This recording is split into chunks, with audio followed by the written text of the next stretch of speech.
Buenos días para todos, son las 11 de la mañana y vamos a iniciar esta transmisión en vivo sobre Mesopotamia. Esta clase es para el grado sexto y quiero que por favor miren con mucha atención el mapa que estamos mirando aquí en la pantalla.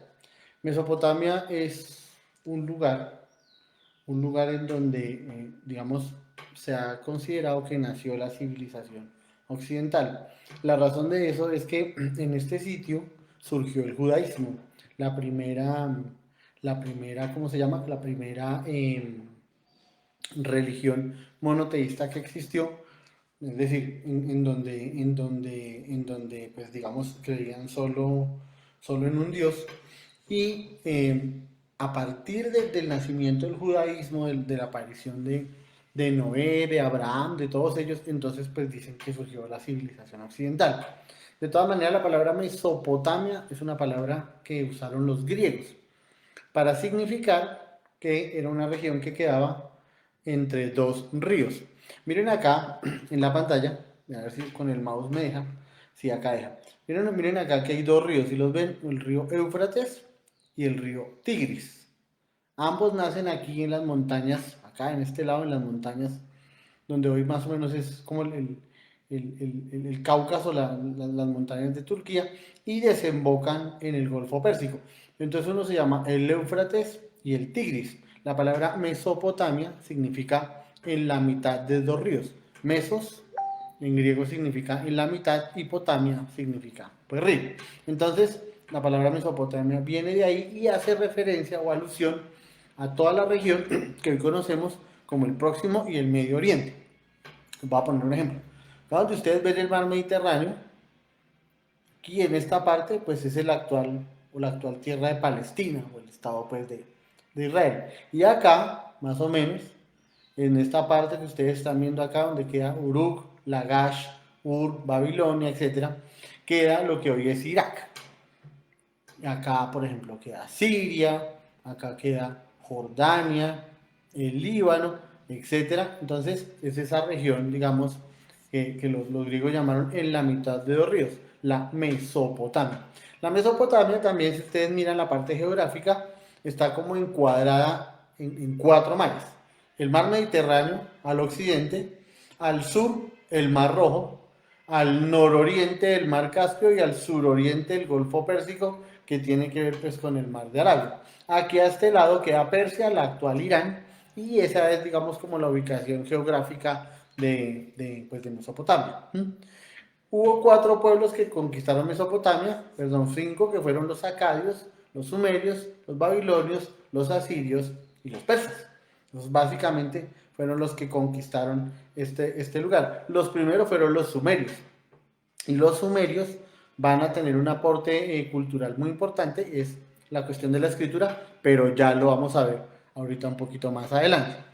Digamos, los reinos que estuvieron ocupando esta región, muchos tenían como, digamos, como cabeza principal de su gobierno, de su liderazgo, un rey.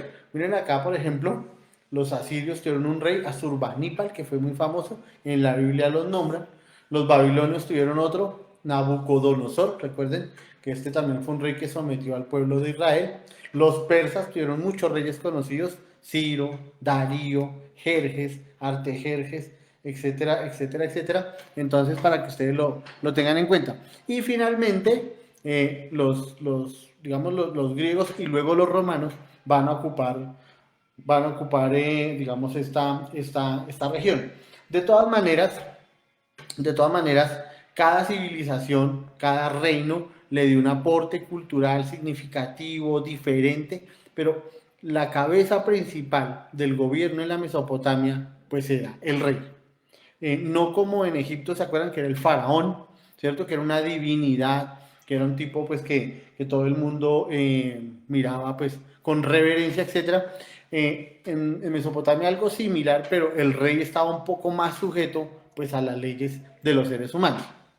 La economía de Mesopotamia estaba basada prácticamente en la agricultura, es una región muy rica, ese valle del Tigris y el Éufrates es muy fértil y ahí se producía pues trigo, cereales, legumbres, hortalizas, tubérculos, etcétera, etcétera, que después van a ser conocidos en otras partes del mundo. Los árabes, por ejemplo, los árabes fueron los de los primeros habitantes de Mesopotamia, y ellos mucho tiempo después van a crear una agricultura pues extensiva, y muchas de las cosas que nosotros servimos en la mesa en Colombia pues vienen precisamente de esa región. En Mesopotamia, por estar cerca de ríos y por estar cerca de mares, pues también se desarrolló el comercio. Los más, digamos, reconocidos navegantes y comerciantes de la Mesopotamia fueron los fenicios. Ellos desarrollaron los primeros barcos de remo, luego con velas, etcétera. Entonces, digamos, lograron consagrarse como navegantes y estar, digamos, comerciando con los egipcios por un lado, con los persas e incluso con pueblos europeos. Hay vestigios arqueológicos de eso que les permitían, pues, digamos, intercambiar las mercancías que tenían. Los habitantes de Mesopotamia también domesticaron animales como el camello, como el caballo. Recuerden que el camello tiene dos variables, ¿no? El camello como tal y el dromedario. El dromedario es un animal un poco más pequeño, pero de mucho más pelo, está más adaptado a la tierra fría y se utiliza mucho, sobre todo en Irán, en la parte, digamos, montañosa de la región, porque pues allá hace mucho frío. El otro camello es el que todos conocemos en el desierto, con doble joroba, etcétera, etcétera, y los utilizaban en caravanas y en largos, digamos, trayectos para llevar y traer mercancías. En Mesopotamia también se acuñó dinero. Acuñar es coger un metal y convertirlo en monedas. Entonces utilizaron el cobre, el oro, la plata, el plomo para eso. Ustedes saben, y si no lo saben yo se los recuerdo, que entre más escaso sea un metal, por ejemplo el oro o la plata, pues su valor tiende a aumentar. Y de acá viene la práctica pues de tomar el oro y la plata como, pues digamos, como monedas de intercambio. En el primer milenio ya, después de Cristo, perdón, antes de Cristo, se agregó la manufactura de hierro y de acero. Las primeras armas, por ejemplo, de los asirios, de los babilonios, eran armas en bronce, pero luego ya vinieron otros pueblos, por ejemplo los filisteos, y utilizaron armas de hierro, y eso hizo que la guerra tuviera, digamos, un avance pues, tecnológico. Ah, las primeras ciudades del mundo surgieron en Mesopotamia. Es prácticamente algo probado. Una de las más antiguas del mundo se llama Jericó. En nuestra próxima sesión vamos a ver un poco sobre la historia de los judíos, y Jericó tiene pues una importancia capital en el surgimiento de esta religión. Entonces, la parte más importante que quiero que entiendan es que la sociedad en Mesopotamia estaba jerarquizada, es decir, había una cabeza que era el rey, y en la base de la pirámide pues estaban los esclavos que no tenían derechos y que eran tratados como objetos. El rey tiene todos los poderes, es el líder político, es el líder religioso, es el líder militar y es el supremo juez. Entonces no es como acá en Colombia, pues que hay un juez, ¿cierto? Que hay un alcalde, que hay un concejal, no. Allá los poderes no estaban divididos. Acá en Mesopotamia el rey encabezaba todos los poderes, era el que hacía las leyes, era el que las hacía cumplir y era el que castigaba a aquellos que no las cumplían. La pena de muerte pues estaba totalmente instaurada. Y acá en Mesopotamia surgió una figura pues que digamos en otras partes tiene otros nombres. Por ejemplo, en Egipto tiene el nombre de sacerdotes, en las tribus de América Latina se le llama pues chamán, pero es el patesi, que es un sacerdote. Y este señor es el que, digamos, durante su etapa antes de ser rey, pues le enseñan toda la cuestión jurídica, toda la cuestión para gobernar a los súbditos. ¿Sí? Ahorita vamos a ver que hubo un rey muy famoso en Mesopotamia que se llamaba Hammurabi, y Hammurabi instauró un código precisamente para dejar por escrito las leyes, los castigos, etcétera, etcétera, etcétera. Entonces era una cuestión pues como muy importante. ¿Sí? Luego del rey estaban los altos funcionarios, nobles y sacerdotes. Ellos, digamos, de alguna manera, pues también tenían como el poder económico y social, ¿cierto?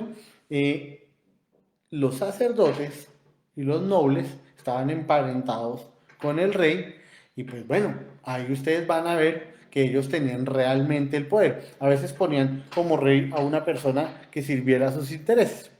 En todo caso, los altos funcionarios, los nobles y los sacerdotes eran los que manejaban, digamos, la cuestión política y económica en Mesopotamia. Luego estaban los comerciantes, siempre lo han sido, como de la clase media, personas que no trabajan en el campo, sino se dedican a otras actividades, ¿sí? Y los funcionarios, ¿no? Dentro de los funcionarios de la corte se destacan los escribas, que como su palabra lo indica, escribían o llevaban el registro de las actividades judiciales, comerciales, militares, etcétera, etcétera, etcétera. Entonces, están en un grado como intermedio de la sociedad de Mesopotamia. Y ya más abajo, los campesinos trabajan las tierras del rey, los campesinos no son dueños de la tierra, toda la tierra está en manos de los príncipes y ellos permiten que la gente trabaje y coma ahí, pero pues no les permiten ser propietarios. Los artesanos es un trabajo un poco mejor que el de campesino. El artesano hace cosas para la nobleza, los artesanos hacen armas, los artesanos hacen herraduras, los artesanos hacen vasijas, ollas, todo tipo de cosas de manufacturas. Y pues eso les permite estar un poquito por encima de los campesinos. Y lo último pues son los esclavos, ¿no? Los esclavos pues son los más fregados, los esclavos no tienen derechos, los esclavos pueden morir en cualquier momento y mantienen el gran parte del trabajo dentro de la sociedad mesopotamia. ¿Cómo se llegaba a ser esclavo? Por la guerra principalmente, si usted caía prisionero de guerra, llegaba a ser esclavo, o si usted tenía muchas deudas y ese tipo de cosas, pues también eso digamos, le impedía ser libre. Entonces, la esclavitud era una costumbre muy, muy arraigada en esa parte, pues, de Mesopotamia. ¿Cuál es el aporte cultural de la Mesopotamia? ¿En qué vemos hoy nosotros reflejado, digamos, su aporte en distintas actividades del ser humano? Pues son muchas. La primera es la cuestión de la ley por escrito. Eso fue, como ya les dije, el rey Hammurabi. Él inventó una cosa, se llamaba así, el Código de Hammurabi, en donde todas las leyes estaban por escrito, en donde todas las personas tenían que ver con eso, a pesar de que no supieran leer y escribir, la ley se ponía en piedras y había personas que decían que era lo que estaba escrito ahí para que supieran. Por ejemplo, el ladrón se le amputaba una mano. Y eso estaba escrito pues en el Código de Hammurabi. Otro de los grandes aportes de Mesopotamia, quizá uno de los más grandes, fue la creación de la escritura cuneiforme, tal y como nosotros la conocemos. Ya les voy a mostrar un poco de qué se trata eso. Permítanme, ahorita les voy a mostrar dos o tres imágenes más adelante. Los mesopotámicos también hablaron pues de la astrología y de todo esto del horóscopo y eso que sobrevive hasta hoy. Pues, tal vez eso no tenga ninguna validez así científica, pero digamos es algo que ha arraigado muchísimo en la sociedad actual. En cuanto a la política, en Mesopotamia, como ya les dije, surgieron las primeras ciudades. Y se llamaban ciudades-estado porque cada ciudad tenía su rey, sus propias organizaciones, etcétera, etcétera, etcétera. Entonces, para que ustedes lo tengan en cuenta, los habitantes de Mesopotamia no se inventaron, pero sí masificaron la construcción con ladrillos. Ellos tomaban la arcilla o el barro, ¿cierto?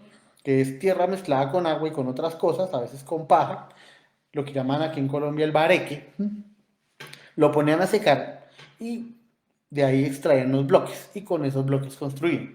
Eso hizo pues que las construcciones fueran más duraderas. De hecho, hoy siguen mirándose pues vestigios arqueológicos de eso.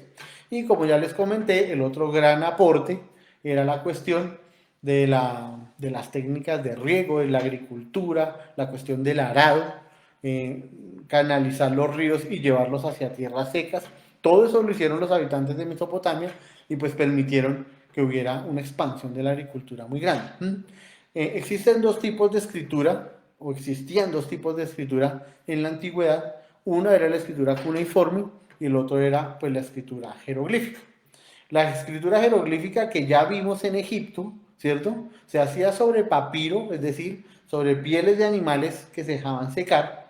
Se utilizaban pinceles y tinta, con pinceles hechos con cabellos humanos o de animales, tinta extraída de plantas de los animales, o perdón, de las plantas, etcétera, estaba representada con dibujos y significaba una palabra. Eso es básicamente la escritura jeroglífica. Mientras que la escritura cuneiforme, pues se desarrolló fue en Mesopotamia, se llama cuneiforme por la cuestión de la cuña. Ya les voy a explicar qué es eso. Se realizaba sobre tablillas de arcilla, esto es muy conocido. Recuerden que a Moisés, según la Biblia, Dios le entrega las tablas de la ley en arcilla, en piedra. No son tablas de madera, sino son dos pedazos de arcilla en donde están las tablas, en donde están, perdón, las leyes ahí escritas. Para escribir sobre la arcilla utilizaban un punzón, una cuña, por eso viene la palabra cuneiforme. Con esa cuña se rasgaba la arcilla y se hacían, digamos, los dibujos. Eso es lo que dice acá con forma de cuña y significaban era el valor fonético, tal y como nosotros lo manejamos hoy. Ma, fa, la, etcétera, etcétera, etcétera, para formar, pues, palabras. Entonces eso es muy importante. Solo por darles un ejemplo, quiero que vean cómo se formó, por ejemplo, la palabra, o mejor, la letra A. ¿Mm? Miren ustedes aquí la imagen. Esta es la representación de un toro o de un buey, ¿cierto? Entonces miren ustedes que esta es como la trompa, pues, ¿no?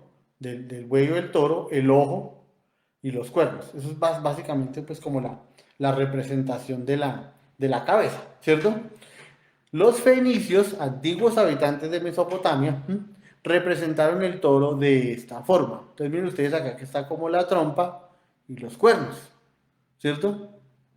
Los etruscos, antiguos pobladores de la península itálica, invirtieron este fonema fenicio que era Aleph, ¿cierto? Significa toro o buey. Y vean ustedes, le dieron una vuelta como hacia la derecha y formaron esta letra que es muy parecida a la A.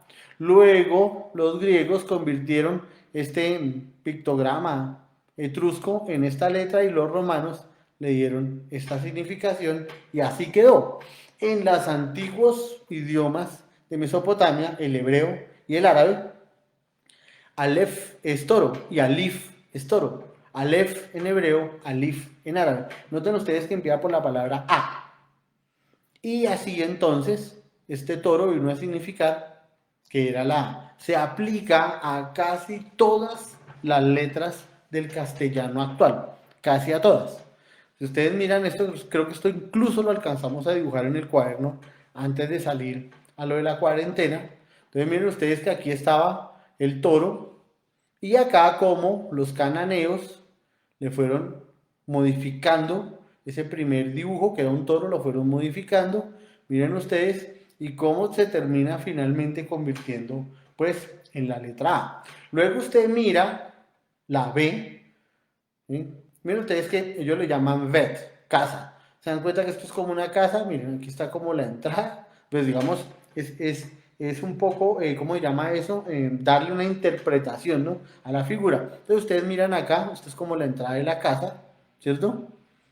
Entonces esto significaba que era pues la casa. O sea, esta figura representaba eso. Luego los cananeos van a empezar a hacerle unas diferentes modificaciones, miren ustedes, y termina convirtiéndose en la letra B, porque Bet significa casa. Y Nun, la serpiente, miren que esto parece una serpiente, ¿sí la ven? Y de tantas modificaciones rúnicas y ese tipo de cosas, termina convertida en la letra N. Y así sucesivamente. Entonces, digamos, la escritura fue el gran aporte de Mesopotamia a la civilización occidental. Nosotros abandonamos digamos, escribir en números romanos porque los árabes, que después van a ser habitantes de Mesopotamia, se van a inventar el número arábigo, el número de ceros, 1, 2, etc.